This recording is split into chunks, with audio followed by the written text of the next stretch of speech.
How's it going, everyone? Welcome back to another edition of the Stupid Questions podcast. Today on the pod, we're going to be talking with Custodio Toledo. He is a professional race car driver for AF Corsa, which is an official Ferrari 296 GT3 team. They're one of the biggest endurance racing teams or race car racing teams in the world. I will admit this is a newer area for me, so forgive some of the silly or stupid questions, or don't forgive me. I guess that's the name of the podcast anyway. But really good conversation with Custodio. He's got a great story about starting a business when he was younger, selling that, and how that led him to buy a Ferrari and then get into professional race car driving. It's quite the interesting journey, and we talk about a number of different things outside of that as well, such as family, life, faith, and nothing out of the ordinary on this podcast. So thank you so much for jumping in. Thank you to Custodio. And without further ado, I want to introduce you to Custodio Toledo. But really quick, before we jump in, also just wanted to say thank you so much for being here. And if you could like, comment, subscribe to all of the channels that you may be listening or watching on, that would mean the world to me. All right, let's get into the interview. How you doing? I'm doing good. Yeah. Where are you at? I'm in Miami. I live in Miami. Nice. I'm originally from Brazil, but I live with my family here in Miami. Nice. Sao Paulo, right? São Paulo originally. Nice. Yes. I got a couple of friends who live down there. I haven't been yet, but it seems like a neat place to check out. It'd be fun to go do some races, some Ironman races down there someday. Yeah. No, it's a great place. Yeah. How long have you been in Miami? Since 98, on and off. But first time I moved here in 98, I had a period that I moved back to Brazil. Okay. But since 98, yeah. Yeah. Right on. And then our mutual friend, Ryan Bolton, how did you meet him? He's such an amazing guy. It was through a friend here that lives in Miami that was an Ironman triathlete. Mm-hmm.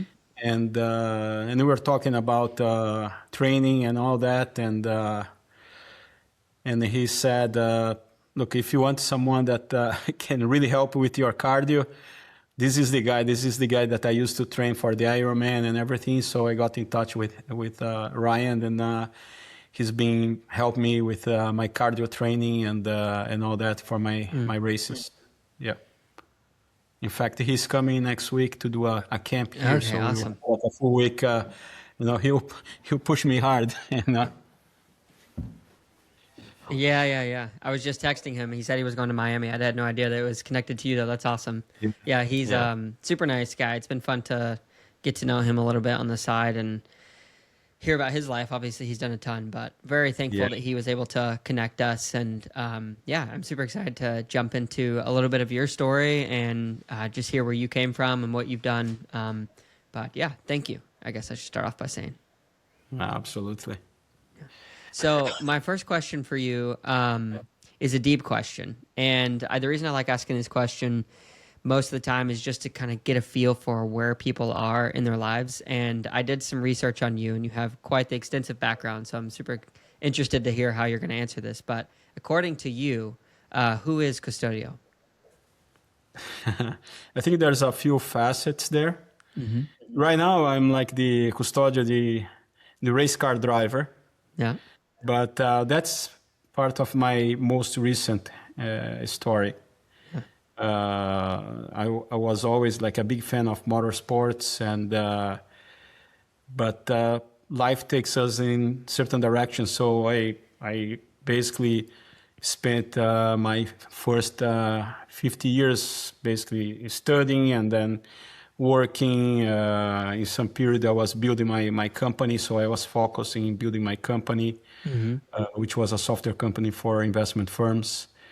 And eventually, after I had an exit, or I sold my company in 2019, by chance I started to, going to doing some races, not races, starting to go and drive some race cars, etc. And then when I see, I am basically racing cars. So it's not something that I have been doing my whole life. Mm-hmm. And but it's a big passion that I had, and I had the opportunity and the time to do that. So I went from a completely new buy, passionate fan of motorsports, but no racing experience into 2021, starting from pretty much zero to someone that had an opportunity to race some big races this last year. I did the 24 hours of Le Mans, I did the 24 hours of Daytona, I did the 24 hours of Spa. I did the Asian Le Mans Championship, which is the biggest endurance races in Asia, and the European Le Mans Series, which is a big championship in Europe, where we were vice champions. So that's a little bit of my recent story. But as I mentioned, like my biggest, I spent most of my time just focus on my work and building my company before that. So if I was to go back in time and have a conversation with 11-year-old Custodio, what do you think if I asked him, what do you want to be when you grow up? What would he have said? I think it's what I would like to be back in those times would be like, yes, I would love to be a race driver. So I achieved that a little bit late in life, but I'm very, very privileged to had this opportunity. Yeah. Do you have any siblings? I have 3 sisters. Oh, okay. Where are you in the age order? I'm the oldest. You're the oldest. Okay. How much younger are they? They are 3 years younger, 5 years younger, and 13 years younger. So okay, interesting. Yeah. I have 2 younger sisters. One is 12 years younger, and the other one is 4 years younger. So it's not too different. But you were lucky to have, I guess, a third sister. I was only able to have 2. Yeah, that was happened by like chance, let's say. Yeah. Yeah. So how would your parents describe you and how you were as a kid, do you think? I would say that unfortunately they both passed. So it's, but I think someone that is very, let's say, doesn't give up. Someone that when it sees a direction that wants to go, like I'll pursue that with 100% of my focus. So I'm like the type of person that either I do something 100% or don't do it at all, or I don't even start doing like 50-70% is not for me. How much of that do you think is a product of the circumstance, like you said, with losing both your parents? I don't know how old you were, but does part of that come from that? I would guess that that's part of even growing up as a kid. I was more or less like that. So I don't know, maybe the way that I grew up with my family, that kind of shaped the way that I am. Yeah. How old were you when they passed, if you don't mind me asking? 35 years old. Okay, so pretty young. Yeah. I'll be 34 this year. I lost my father when I was 16, so I can understand a little bit of that. But yeah, that's a tough thing to go through in your 30s. I would imagine as a man, you start to feel, or an older brother, like you feel a little bit of, I don't know, responsibility to be some type of a figurehead for your sisters. Do you think? For sure. Yeah. And I still feel like that. So they live in São Paulo. So, but we're very close and yeah. Who do you think you were more like, your mom or your dad? I would say that I'm a very analytical person also, so that would be more from my dad. But I was super close with my mom, so yeah, same. Yeah, that's interesting. Growing up, it's always interesting to try to like take a little inventory. At least for me, it is of how through each age, through each decade, the different pieces that I've kind of taken from my mother and my father. The older I've gotten, I've definitely seen more of my father and myself.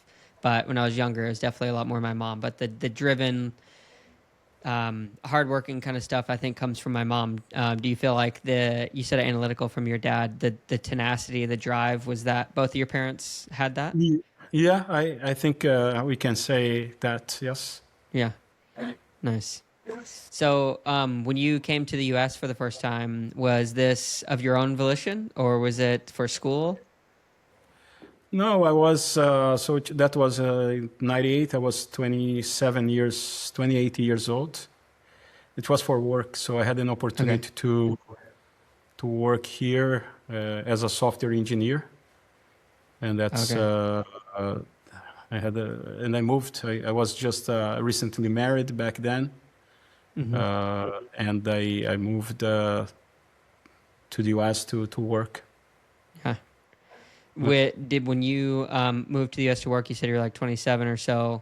I know in 2008, I think is when you started your software company, Alter Return. yes, yes. So what was the story? What led like that decade to where you had decided, oh, like I'm going to start my own business that in what it does. So what happened is I came in '98 to work for this software company. Hmm. I was the main engineer for the product that was built, so it was a great opportunity. That's why I moved here. Yeah.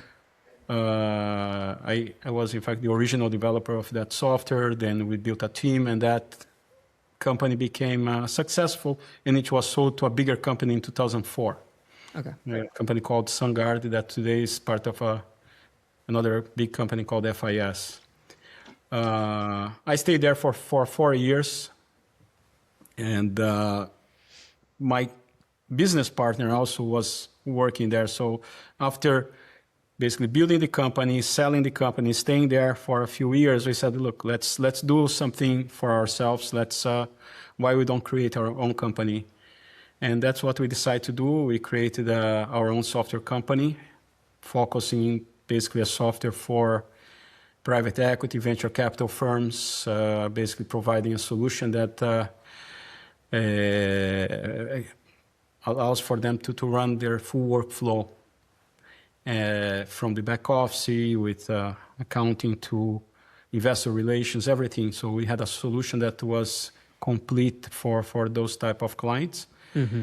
And so from 2008, we start building the company, and eventually we sold to a private equity company in 2019. So during that like 10-year or 11-year stint from 2008 to 2019, were there any moments when you thought, "Oh, this might be the end, like the company might end early?" Did you have any issues or was it just a smooth sailing ride of growth?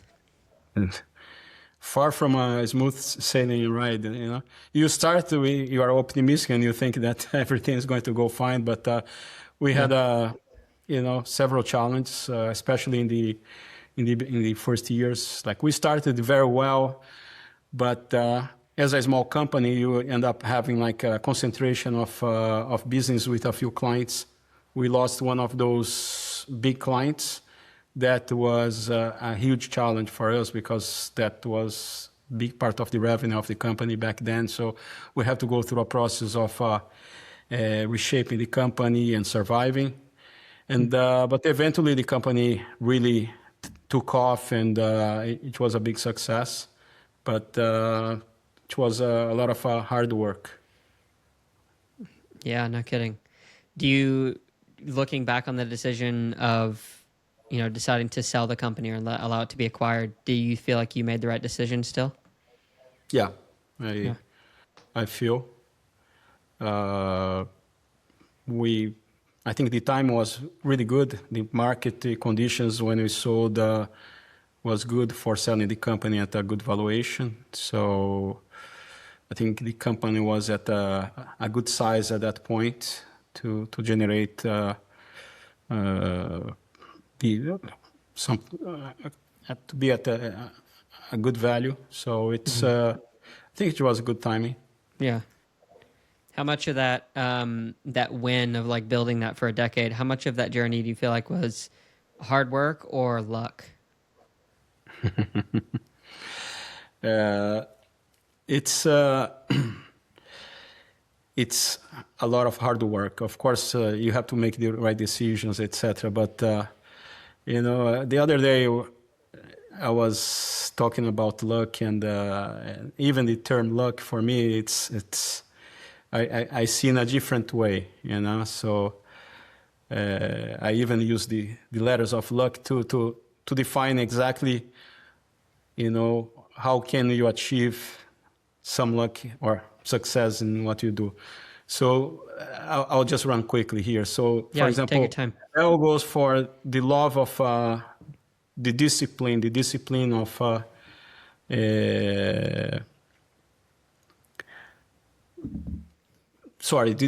love is the L goes for love of the process. So you have to basically have a process that you are basically consistently working to either build a company or to improve yourself in some skills that you're developing, etc.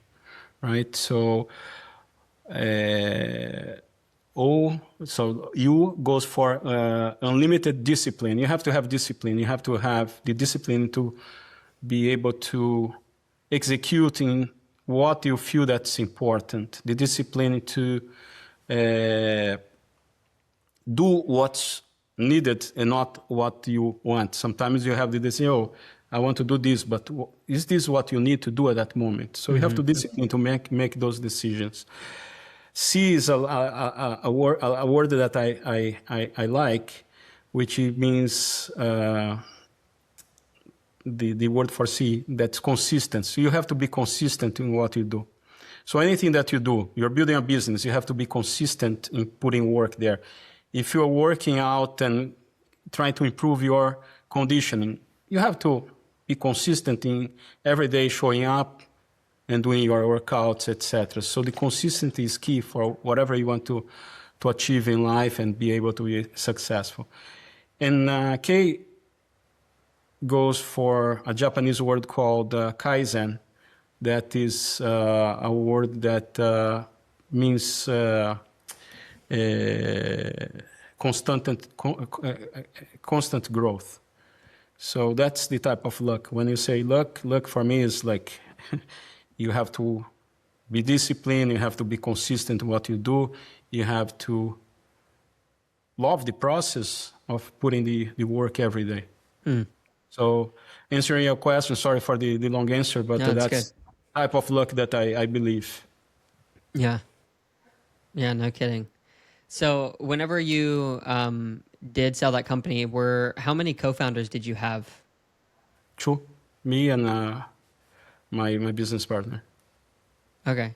So it doesn't say exactly how much you sold that company for, but it was a good bit of money. And I would assume, forgive me if I'm wrong, I would assume like before that you didn't have access to maybe that much capital. Maybe I'm wrong.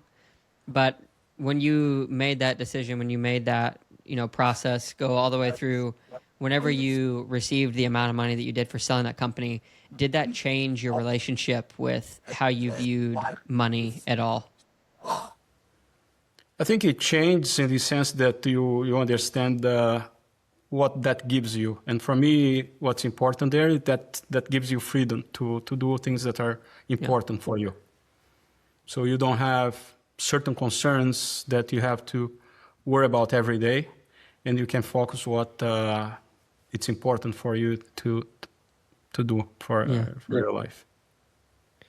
And so, but also at the same time, I would imagine that you want to figure out like, okay, how can I put my money to work in such a way that, it can maybe grow over here or be employed in this way, put in a high yield savings here. Like it seems, I would imagine that you have to figure out how you would split it up, move it around in the most effective way. Did you feel that pressure to figure that out? And I guess you're already involved, I guess, in the venture capital realm, like with investments. Did you start investing in yourself as well? I've been exposed to the investment firms for many years, for a couple of decades. So I think that helps. And the relationships that you have. But at the end of the day, it's like you rely on people that have been doing this for many years. So we have like advisors that helps to basically make things the proper allocation of the assets, so you can sleep well at night. Yeah. Are you sleeping well now? The idea is not to do anything crazy. It's not to try to reinvent the wheel here. Get the people that has the right experience, find out which are the ones that you can trust, in their knowledge and experience, and work with them, and then after some time, everything should be running on automatic. Mm-hmm. So you don't stress much, and you don't really worry much about that, and you have the right diversification of risk, etc. And so, yeah, that's the way that I think. Yeah. Do you have any mentors who you leaned onto to gain and garner that knowledge to, like you're saying, getting connected with the right people who have the right amount of expertise so you can more or less kind of be hands off to learn that millionaire mindset, if we may call it that? Was that something that you kind of adopted on your own, or do you have a number of mentors or people that you looked up to find that way of operating? We have and I say we because I do together with my business partner these decisions.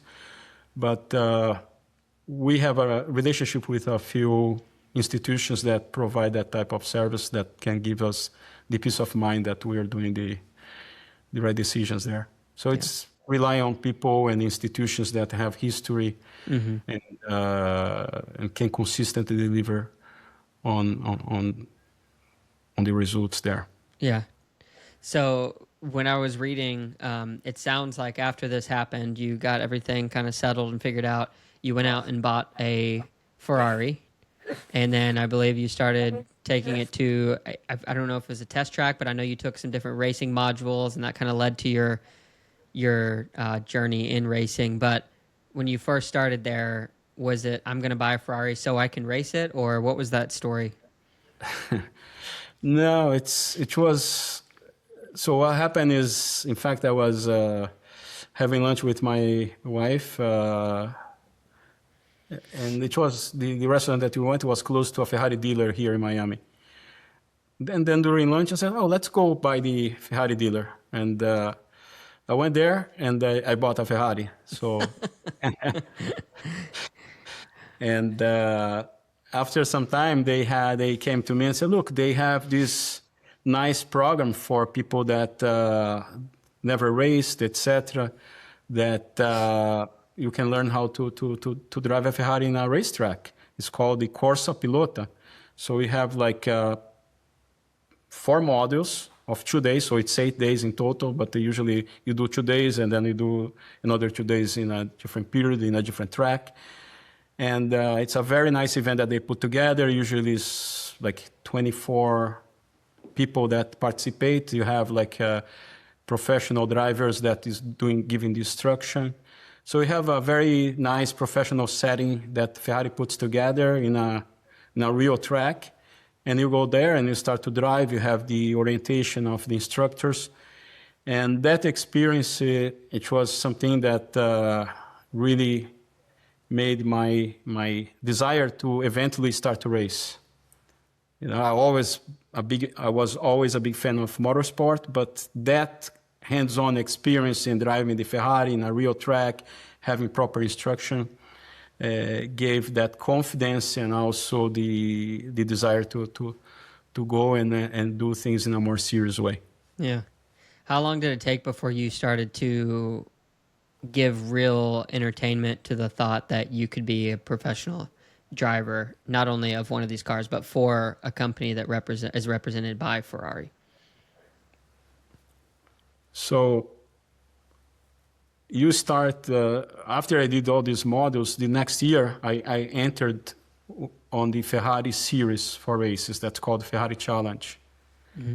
So people like me that did the Corsa Pilota, so the Ferrari courses, and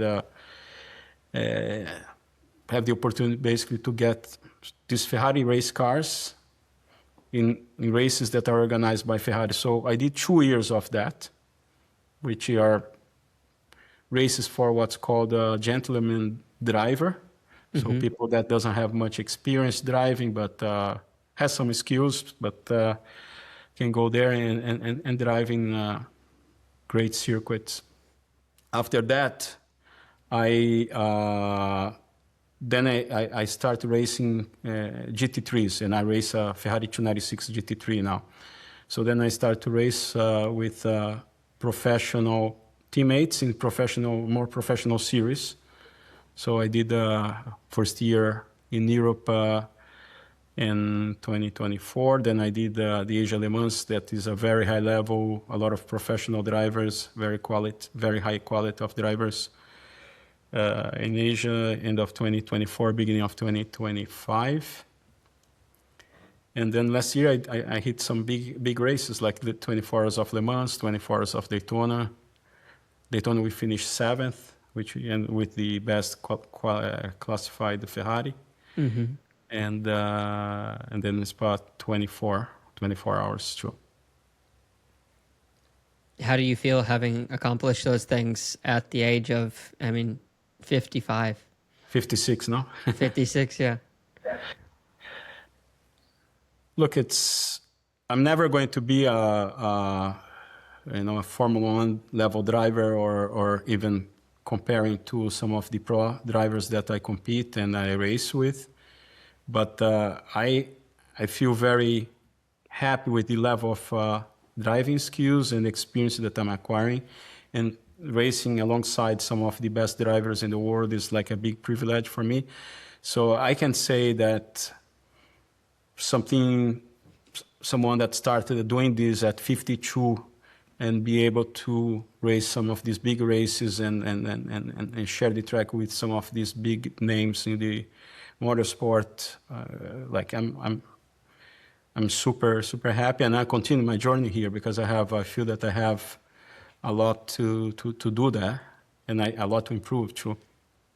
Yeah. Because at the end of the day, it's 5 years that I'm racing. So although I'm not that young, I feel that I can continue to improve, and I am and I put the work every day. I'm always doing physical conditioning, either a cardio that I work with Ryan, strength training, or I'm at the track. Even today, I was at the track driving a race car, putting some laps there, which is always important. Track time is key. Mm-hmm. So I'm pushing in my journey here. Yeah. Are you at the point yet in your level that like you're able to receive sponsorship for track time, fueling? I don't know what all the different costs are, but I assume there are quite a few costs with doing this type of a sport. It's I'm the main sponsor of my car, so Okay. that. But I do have sponsorships. I think we have a big sponsor in our car that comes, in fact, not from me, but from my teammate. So it's one of the big watchmakers in the world that basically sponsors our car. So there is some level of sponsorship, but in this case, I am the biggest sponsor of my car. Yeah. So right now, what's taking up the most mental bandwidth for you? It can be within the world of racing or outside of it. Sorry, Seth, can you repeat the question? Yeah. What is taking up the most mental energy for you right now in the world that you live? And it can be racing related. It can be outside of racing. What takes up the most like mental cognition space for you right now? Right now, because I'm focused on the racing, it's basically everything that I do for the racing, the preparation of the racing, for the races, etc., to be in good shape. In fact, I'm recovering from a surgery in my wrist. Oh, really? Ouch. So exactly at that point that I'm trying to really be 100% for the next season that starts in April. I have already practices in February and March at some of the European tracks. Next week I'm practicing here again in Miami. So it's my focus right now is really the preparation, physical preparation, putting track time, and feeling that I'm ready. Doing a lot of physical therapy for my hand, which was a ski accident. So it was, yeah. Do you have good movement, or are you still working on that with PT? I'm working on the PT. Yeah. Movement is very limited right now. Oh, wow.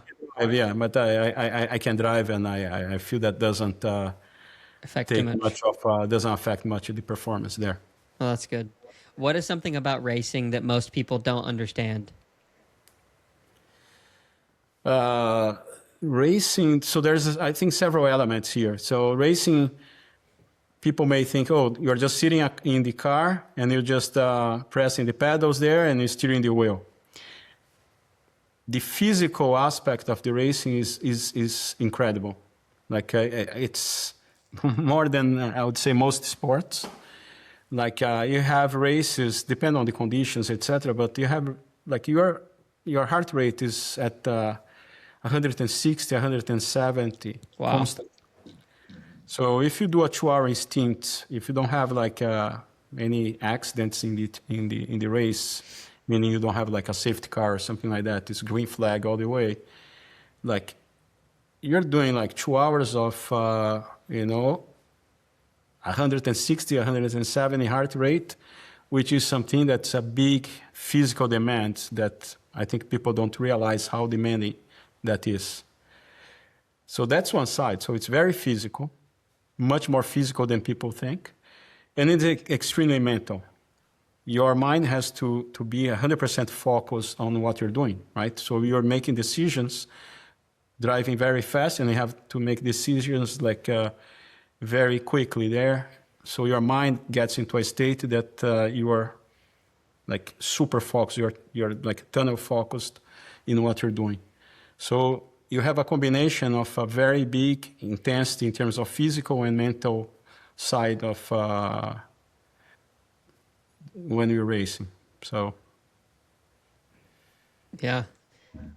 I've watched a few of the different I don't know, Netflix series. I feel like everybody knows about Formula One because of Netflix, but I know there's lots of the extracurricular types of physical fitness stuff that you have to do because your heart rate is so high so often. Do you also have to wear any type of thermal conducting suits for keeping?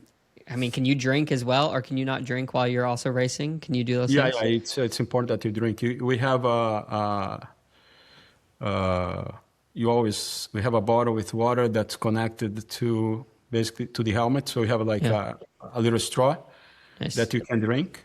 You have a button in the steering wheel. You just press, and the water goes into that straw. And it's important that you are always sipping a little bit there because it dehydrates a lot. So you lose a lot of water during the race. Mm. Are you taking any type of electrolytes, or is it just water? I take a lot of electrolytes before. It's mostly water, but you can mix with electrolytes, but it has to be a specific one so it doesn't clog the pipe. Because if you just put powder or something like that, that's going to be a problem. So it has to be a specific type of electrolyte that's liquid that is not going to cause any problems. Yeah. Oh, okay. Yeah, I imagine that can be stressful. Do you guys do any focus on like nutrition pre-race, post-race, other than just inside the car? Yeah. Yes, it's. I think it's every day. So during the preparation and the training, you have specific type of nutrition. During the race week, we change a little bit, especially increase a little bit the carbs. But it's all planned. So it's at least I follow a very specific diet. Work with professionals to help on that sense too. Yeah. The 24 hours of Le Mans, what is the schedule shifts for when you're actually changing out drivers? How often does that happen?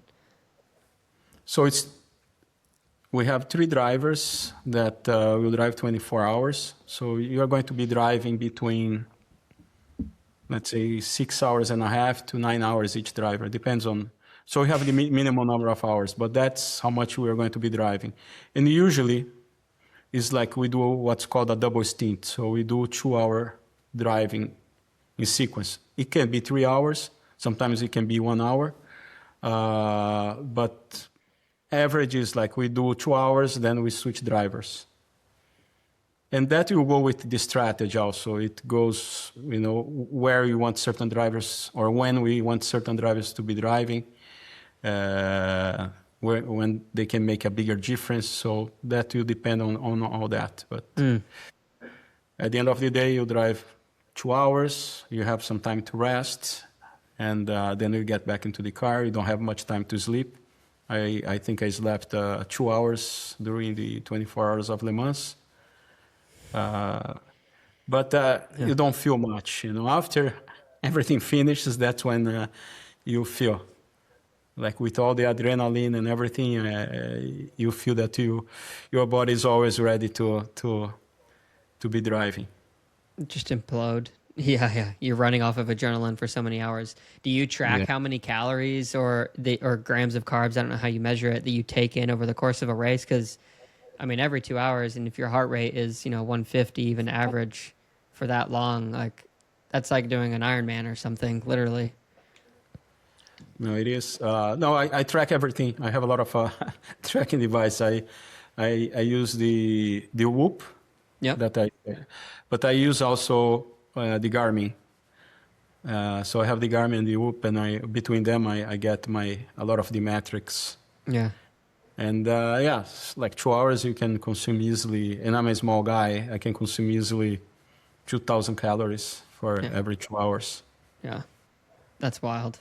What's your Yeah. favorite, like when you're taking a rest and taking in some food, what's your favorite stuff to take in between shifts? In terms of what I eat Food. and what, Yeah. like, you don't have many. It's not. Options. I'm going to eat what is going to be important for me to give the energy and not to feel full. So usually it's going to be a little bit of protein, something like chicken and some pasta. Yeah. Combination something light that is not heavy and can be digested easily, so you Yeah. don't feel. Carbs. So it should be nothing fancy. It's the simplest of the combination of food that you want Mm. there. How much of your experience in the business world do you feel like has informed the way that you perceive, learn, and execute as a professional driver? I think the way that like you can analyze things and you can plan, so you can take a more analytical approach to things. You can really be very like in a business you have to put like a business plan, right? So similarly to my racing, I put a preparation plan, and I think something that's very important in like in business, you have to surround yourself with professionals that are competent and experiencing in certain fields, right? So in your business, you want to have the best professionals to do the different things, to do the sales, to do the engineering, to do the finance. In the race, it's the same. You get people that is going to help you with your preparation, the cardio, the strengthening, the diet that we're talking about before. On the car side, you want to have a team that has the experience, the engineering, and the infrastructure to provide the best car possible. So surrounding with the right people is key. The same that you have something like that in the business, to create a business plan, or in this case, to create a preparation plan. I think that in a very structured way, and be consistent in executing that, and the discipline. Like in business, you have to be consistent in discipline in what you need to execute. Here is the same. So you have a very big parallel, although it's very distinct what the activities that you're doing, but there's a lot of parallels there. Yeah. Yeah, managing a team. How big is your team right now, or how many people are on your team that are a part of your racing world? I race with AF Course. AF Course probably is the largest racing team in the world. It's in fact, they are the official team to race the Ferrari official cars in the World Endurance Championship and races like Le Mans. And basically, they are the ones that takes care of my car. But like in a normal race, I have maybe I would say maybe 12 people, 10 people, 12 people that's dedicated to the car that I race, only my car. Of course, you have the infrastructure around, but between mechanics and the engineers, so you have like a team like that dedicated. But a team like AF Course is very big. They have hundreds of people working there because they participate in all the major races in the world. Yeah. Is there any ever a threat that you wouldn't be able to continue driving outside of like physical limitation? Like, you could never like potentially lose your seat right now, could you? Or could you? Do you have to pass certain benchmarks every season? Not really, because as I mentioned, I'm the main sponsor of the car, so Right. I can make that's not really a big Yeah. problem. What becomes more of an issue is like some of the races or some of the championships is very limited, the number of cars that can participate. So Yeah. you have, Qualification. yeah, so that's like, for example, Le Mans is like, it's very hard to get into to doing Le Mans unless you are part of the World Endurance Championship and you have maybe 3 or 4 invitees that can participate in the race. So for you to get allocated to one of those spots is very hard. So you have to, of course, you have to have the right experience to be able to get one of those spots, but you have to be in the right place at the right time to get those spots. Yeah.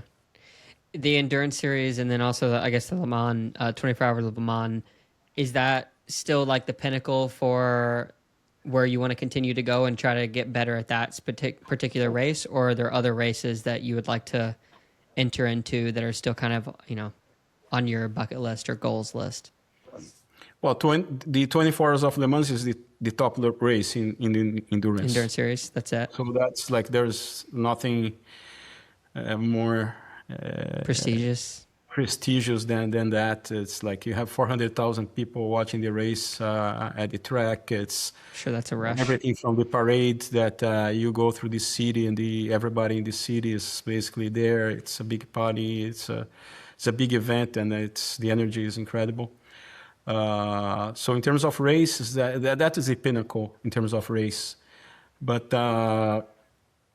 racing, for example, the World Endurance Championship, that would be something that be very interesting, because that's the most important endurance championship in the world. Le Mans is one of the races of the WEC, Endurance. or the World Endurance Championship.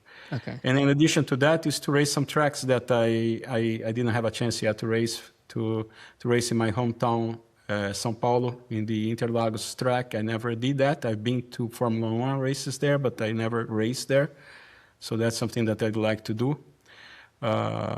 Races in other tracks like Suzuka in Japan. So, but some of the big races I had the opportunity to do that, like Daytona too. That's happening this week, in fact. Yeah. What does success look like for you long term in this sport? Because, like you said, you've been in it 5 years. You feel like you have a lot more growth still. Obviously, you could win the championship. I guess that would be like the WEX would be the ultimate goal for you. But in terms of like how you view your own development, is there a particular way you see your life going, or a goal you're shooting for? Yeah, in terms of goals, of course, it's continue to improve. But if you want to say like some concrete goals, is to do the World Endurance Championship, to get to, for example, a podium on a race like Le Mans. So to do that, it would be a huge achievement. And of course, like going and contend for the championship in a championship like the World Endurance Championship. We had a big achievement last year, which is the main endurance championship in Europe, the European Le Mans Series. We were second place in the championship, and we got to the last race, in fact, leading the championship. But we didn't have a good performance in the last race, and we ended up finishing second. But that was by itself a very big achievement. Yeah. Congratulations. So what's something like, in terms of like community with the world of racing that you find yourself in, does community play a fairly large piece in just how you do it? Like, because obviously you have your team, but extraneously outside of your actual immediate team, is there a good sense of community with the people within the sport? Yes, because the motorsport at the end is a small world. So at the end of the day, after you are there for a few years, everybody knows each other. So you feel that you're part of the community, and at the end of the day, I spent more time like doing things that is regarding races than anything else. So you're always involved with someone that is in the community. Yeah. So that's for sure a big part. Mm. Yeah. So what is something that you wish people asked you more often? That I wish they would ask me more often. Mm-hmm. I'm trying to think. Yeah, take your time. We're going to get into some deeper questions here.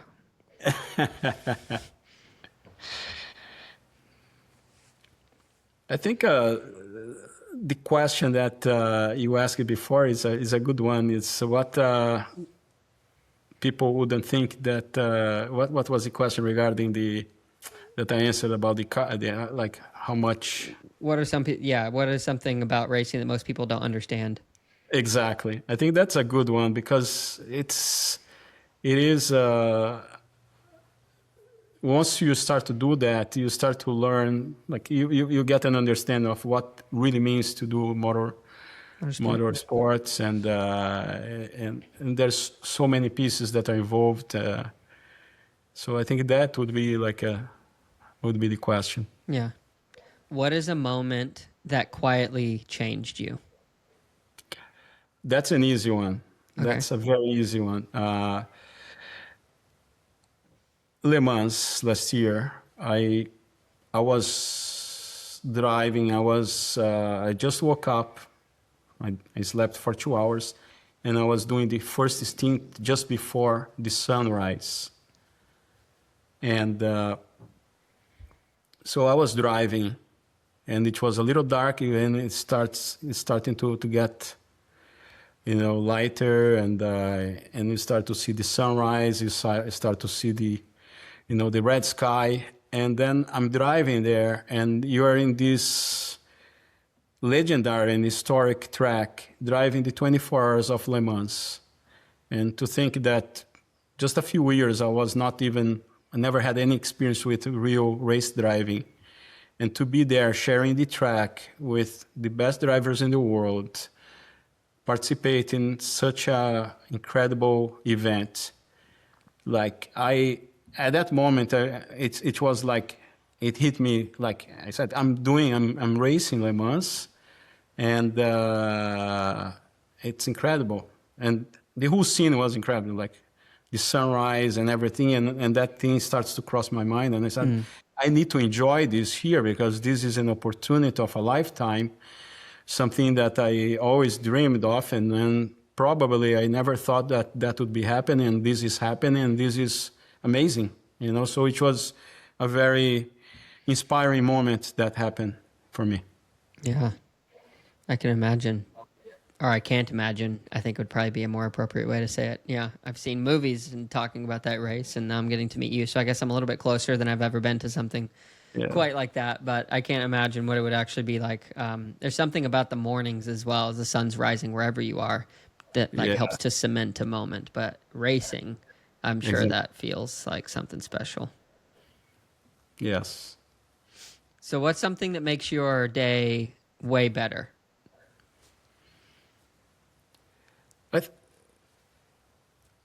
I think when you plan your day, and at the end of the day you achieve and you complete everything that you basically set yourself to do that day, I think that makes the day better. You feel that you did what you were supposed to do. So how does Custodio start his days? What does your morning routine look like? So my first thing that I do in the morning, I just jump into a cold plunge. Okay. So trendy? Sorry? I said it's trendy. Yeah. Get into a cold plunge. But there's a reason for that. I feel really good after that. So it's like if you wake up, sometimes you don't wake up like feeling 100%. If I do that, I feel that I'm I basically reset my body and my mind, because that's not an easy thing to do. But by starting the day doing something that's really hard, basically you kind of make everything easier afterwards. So there's a mindset element to that. And there's a mindset physiologically that basically resets your body. So I do that. I go out after the cold plunge. So I'm doing, like, I wake up, I go, that's the first thing, is that I don't do anything else. I go, do the cold plunge, then I walk outside. Hopefully it's sunny. Yeah. So, or the sun is the sunrise, so I get a little bit of light, etc. So all that is like helping to wake up. So that's how I start. Then I take a shower, and then whatever I plan for the day, then I'll start to execute on that. But that's how I start the day. Yeah. When you say like your plan is in the morning, is you're setting your plan, and I'm sure it revolves somewhat around your calendar, but are you more of a keep track of the tasks and the things you need to do digitally, or are you more of a write it down on a piece of paper guy?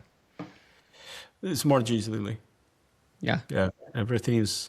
I don't have necessarily. Of course, you have. If I have something that has to be at a specific time, is going to be in my calendar. But it's more like, okay, everything that I want to do, then I plan my day around that, and then. Of course, I have maybe meetings and things like that. That's going to be at a specific time. I have to make it. But I try to then go through my list of items that I'm going to execute on that day. And part of that is training too. So Ryan, that you spoke with, is good part of the planning of the training that I do. Yeah. What's your favorite type of cross training other than driving on the track? Well, there's a simulator piece, so we do a lot of simulator, so which is related to driving still, but a professional simulator, so you can prepare for tracks. If you don't know a specific track that you're going to practice or going to race, you prepare on that type of environment. Doing karting is very important, so it's still related to driving, but karting, the go-karts are an incredible tool for you to improve the driving, because things happen so fast and it's so physical. You know, it's and that's like, if you see all the best drivers in the world, they start karting, and they still continue to do karting as a way to keep them in shape and sharp. So from a driving perspective, those are some of the elements. What makes karting like so much more intense? Is it just because the tracks are smaller, acceleration's a little quicker, maybe? What exactly is it about karting? Well, the karting is very raw. You don't have suspension, you don't have everything is very raw. You're very close to the ground. The car, they have very high grips, so you take the turns very fast. You change directions very fast, and you have to have so many. There's so many things that happens during a lap, much more than in a car, because everything is so fast. So you are basically catching the car all the time. You have to react to anything super fast there, and that's happening many times in a lap. In a car, things happen much slower because you have a long track, a long straight.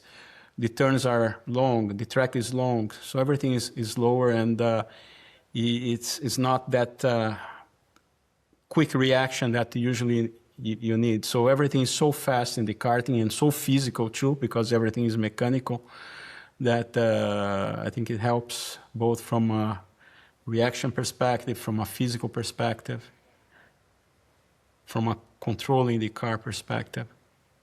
It's a great school. Yeah. I've only done like the cheap go-karts. It would be fun to take it down on a local track. I was actually looking before this interview a few days ago, and they have a karting track not too far away in here in Northern California. It would be fun to challenge you to see how bad I am. If you come to Miami, I have a couple of carts here, and we can go to the track together. Okay. Don't tempt me. I might hitch a ride with Ryan. Hey Ryan, just so you know, I'm coming to go do a little karting with Custodio. Ryan drove. I took him to the karting. He drove the karting. How'd he do? He didn't do bad. Yeah. He did okay. He did fine. For someone that had no experience, he did pretty well. Yeah. What makes a good driver? Like, 'cause I wonder if it's like part of it is instinctual. Obviously, there's a lot of physical labor. You know, you talked about the discipline required to make your own luck. Like, you have to love it. You have to understand it, be consistently. And then the Japanese Yeah. word, which I can't remember, but with making a good driver, like if you were to look to a sea of people and have short interviews to figure out who would be a good driver, what kind of characteristics would you pick out? I think like anything in life, the good drivers are the ones that put the time, you know. It goes back to the luck definition that I was telling you. It's like you have to be consistent to put in the time. If you see all the best basketball players, like Michael Jordan, Kobe Bryant, they didn't get there by, you know, having just talent. Of course, they're very talented people, but they put more hours refining their craft and their skills like more than everybody else. So driving is not is not different. Of course, there's some you have some innate talent that some people has more than the others. But what I've seen is that you know, the best people is always the ones that are consistent in what they do and the time that they put together. They put on what they're trying to improve. When you look at, or excuse me, when people look at you, what do you think that they see now, and what do you want them to see? Look, I think I have 3 kids, right? So I have 3 kids, and at the end of the day, you want to make you want to be an example to your kids, and you want also to make your kids proud, right? So I think to answer your question, I can answer, okay, how I want my kids to see me. So I want them to see someone that, you know, that if you have a goal, you go and pursue that goal. Sometimes that goal is not easy, but you work hard, you are dedicated, you are focused, you are disciplined, and you are consistent in what you do. And we go back to the same words that we were talking before, and you can achieve your goals. So that's the way that I see. If you see, like, in my case, like 52 years old with zero experience, no experience, and being able to do something, some races that I did, and things that are, I think is very special, like Le Mans, etc. It was not something that just happened because I just want to do that, but because the effort that I put there and the people that works with me can talk about that, and it's you know, you have your goals, you pursue your goals, you work hard, you put consistency in your work, and you can achieve. Do you ever have any days where you don't feel that motivation or that drive? Or Yeah, many days, and that's the when you have to show up. Yeah. You know, it's like sometimes you have to answer the questions. What do I want to do, or what do I need to do? And if you're consistent in answering what you need to do, I think that makes you much more successful. Yeah. How old are your children? I have 2 daughters, 24 and 21, and a boy, 17. Okay, well. Are they proud of you?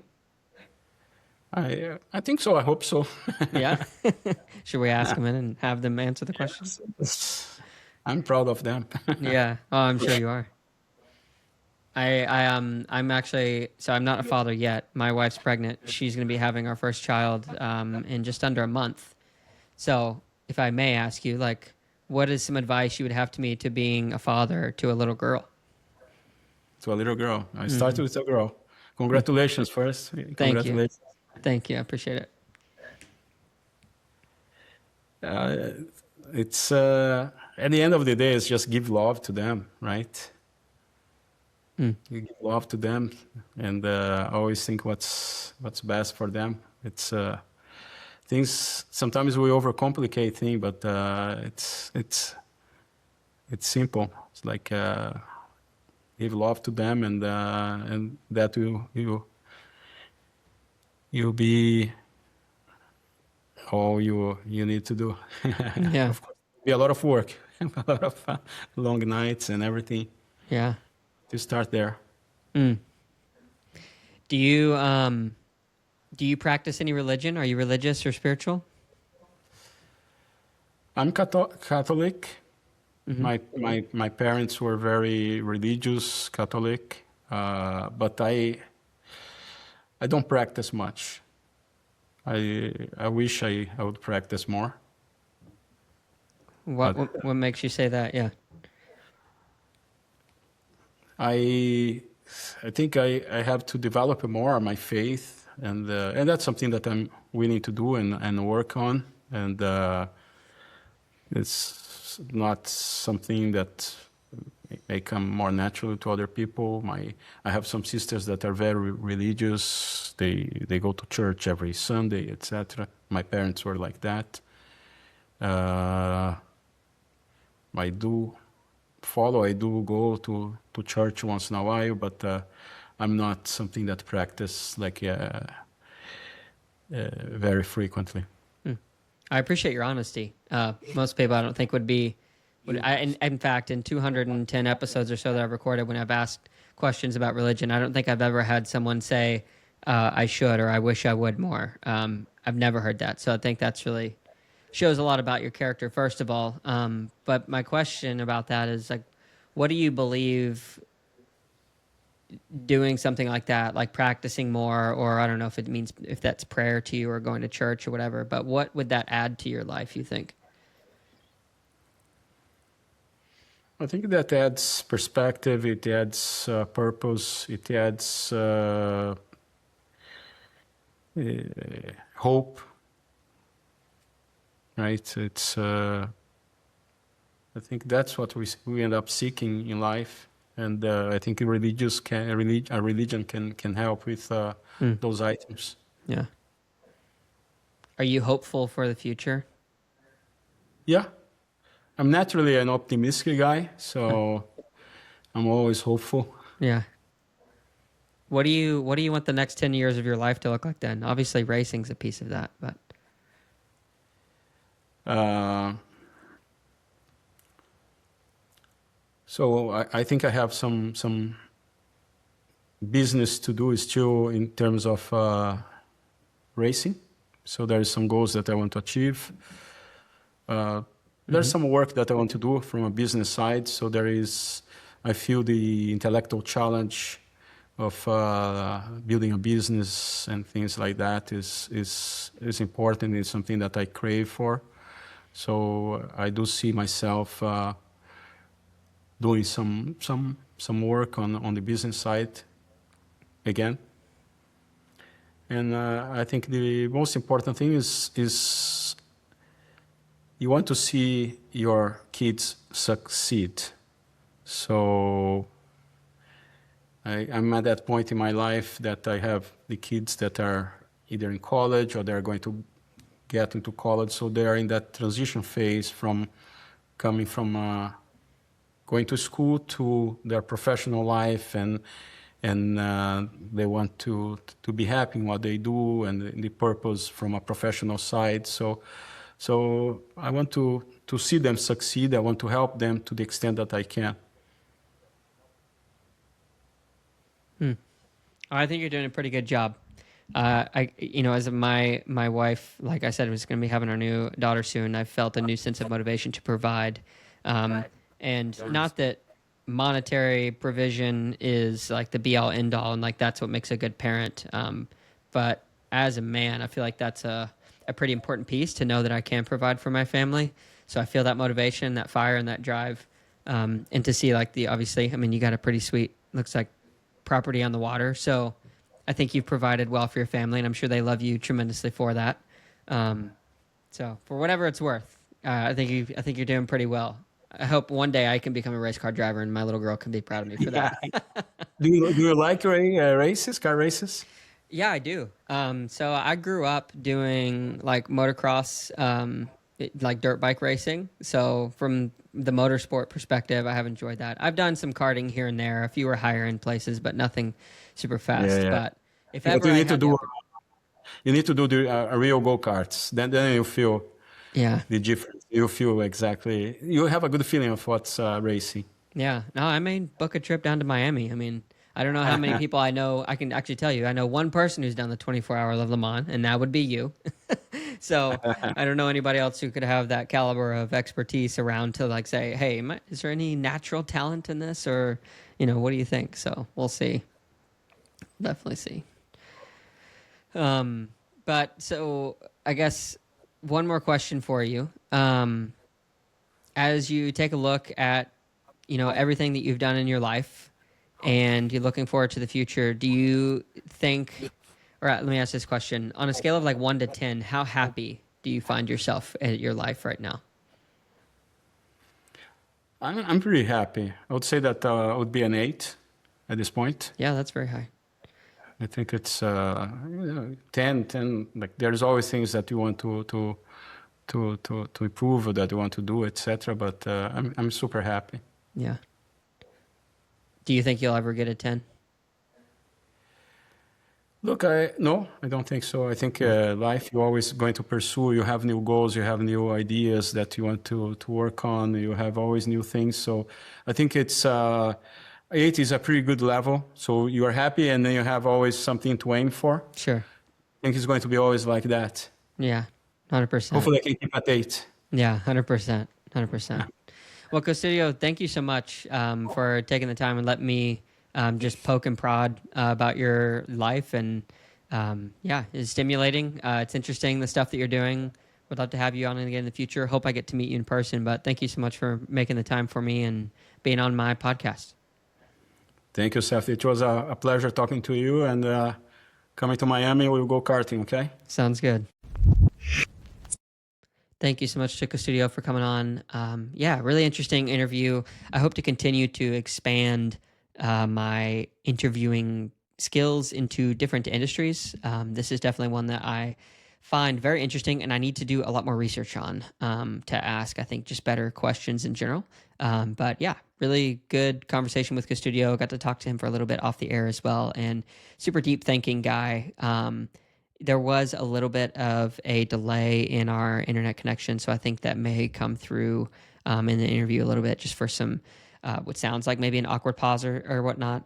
But yeah, I apologize for that. But that's the life that I live on the podcast with. That is, what am I trying to say? With a podcast that is remote, such as life, and it's not too big a deal. But anyway, I'll quit rambling. Thanks for being here. Appreciate you guys. Sign up for the newsletter if you want. Follow Custodio in the show notes, and that's it. All right, I'll catch you in the next one. Peace.